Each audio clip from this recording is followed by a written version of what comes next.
Bismillahirrohmanirrohim. Assalamualaikum warahmatullahi wabarakatuh. Sampurasun. Simkuring puntira bade medarkeun materi narjamahkeun kelas 10. Ayeuna urang tilik tina wangenan. Wangenan narjamahkeun asal kecapna tarjamah. Tina basa Arab nyaeta proses mindahkeun hiji amanat tina basa sumber ka basa sejen.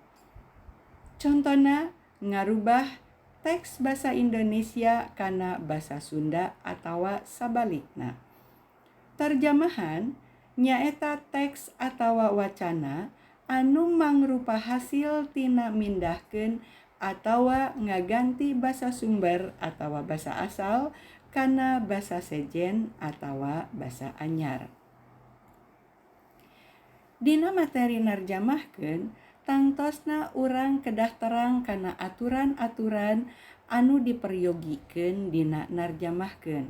Kukituna aya padika narjamahkeun. Nu kahiji, kamampuh gramatikal. Nyaeta pangaweruh ngeunaan kekecapan, nyusun kalimah, nyusun alinea, jeung ngalarapkeun ejahan.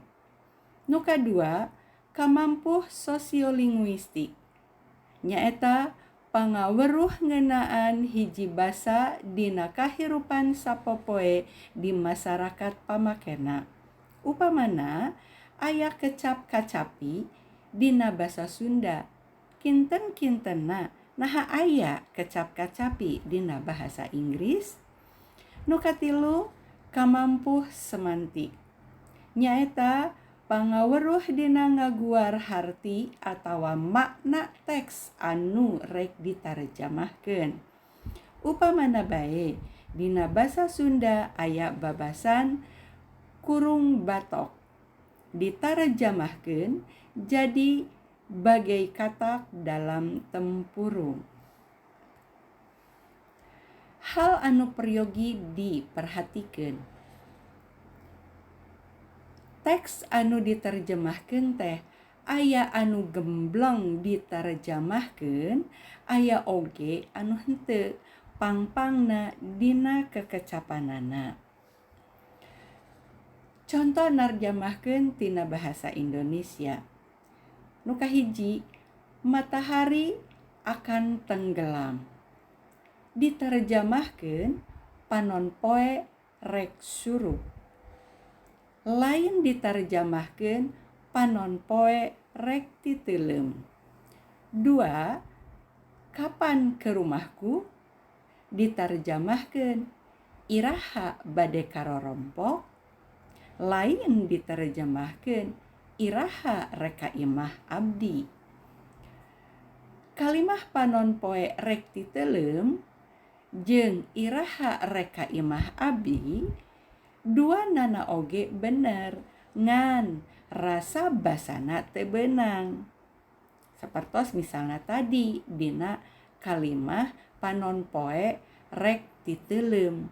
Titeuleum kecap eta biasana lamun urang keuna ka atau ancrub ka balong teu bisa ngojay atanapi urang bade ngojay titeuleum.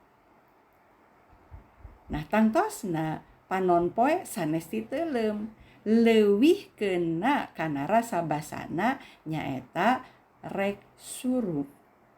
Kitu deui dina kalimah iraha rek ka imah abdi teu lepat eta kalimah, tapi upami ku urang ditilik tina aturan makena basa eta kalimah teu keuna atawa teu luyu atanapi urang sebat kurang keuna dina rasa basana margi teu luyu kana aturan makena basa.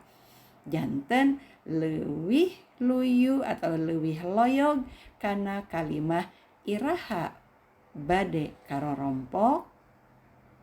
Aku kituna narjemahkeun teh lain ngan bener kekecapanana wungkul, tapi kudu kapanggih rasa basana deuihan. Teras deui dina narjamahkeun tangtosna aya media anu diperyogikeun. Nyaeta kamus. Kamus asalna tina bahasa Arab anu hartina buku anu eusina ngeunaan harti kecap-kecap anu disusun kalayan alfabetis nurutkeun runtuyan abjad. Nilai kana kamus aya 3 rupa. Nu kahiji kamus umum. Nyaeta kamus anu tujuanana pikeun kapentingan umum. Nu kadua kamus deui bahasa.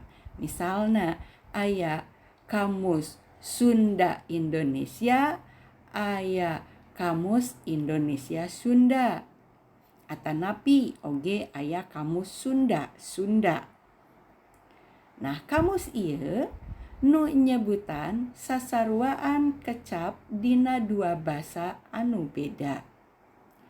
Nu katilu aya kamus istilah. Kamus istilah nyaeta nu eusina ngamuat istilah-istilah khusus dina widang paelmuan. Contoh nu didugikeun gambar ieu nyaeta ngeunaan kamus peperenian. Nah, dina peperenian ieu seueur istilah-istilah anu diperyogikeun. Atanapi aya istilah-istilah khusus dina widang paelmuan. Ayeuna urang milih kana kecap serepan. Kecap serepan nyaeta kecap-kecap dina basa Sunda nu asalna atawa kapangaruhan ku basa sejen. Upamana tina basa Walanda aya kecap hemoglobin. Nuliskeunana hemoglobin. Tina basa Sangsekerta castra. Nuliskeunana sastra. Tina basa Arab aya kecap akhir. Nuliskeunana akhir. Nu kaopat serepan tina basa Inggris. Prase. Nuliskeunana frase. Salajengna urang nilih kana tarjamahan paribasa. Ku kamekaran ilmu pangaweruh jeung teknologi paribasa kiwari dipake ku urang Sunda teh aya nu eusina dina basa Sunda tapi aya oge nu meunang narjamahkeun tina basa Inggris, tina basa Arab, tina basa Indonesia, tina basa Jawa jeung area-area deui. Urang tilik tina contoh paribasa basa Inggris. Time is money. Paribasa Sundana waktu sarua jeung duit. Tina basa Arab innallaha ma'asobirin. Ditarjamahkeun kana paribasa Sunda nu sabar kakasih Gusti.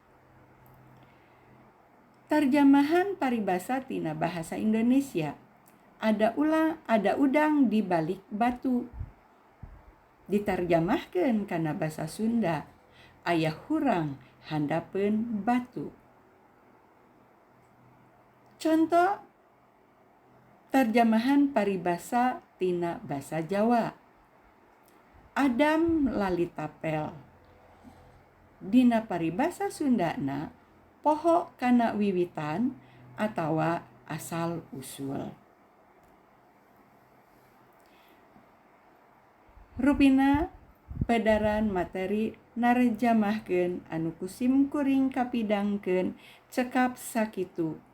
Wabillahi taufiq wal hidayah. Wassalamualaikum warahmatullahi wabarakatuh. Hatur nuhun. Hurip Sunda. Lamun kayang tangtu pareng.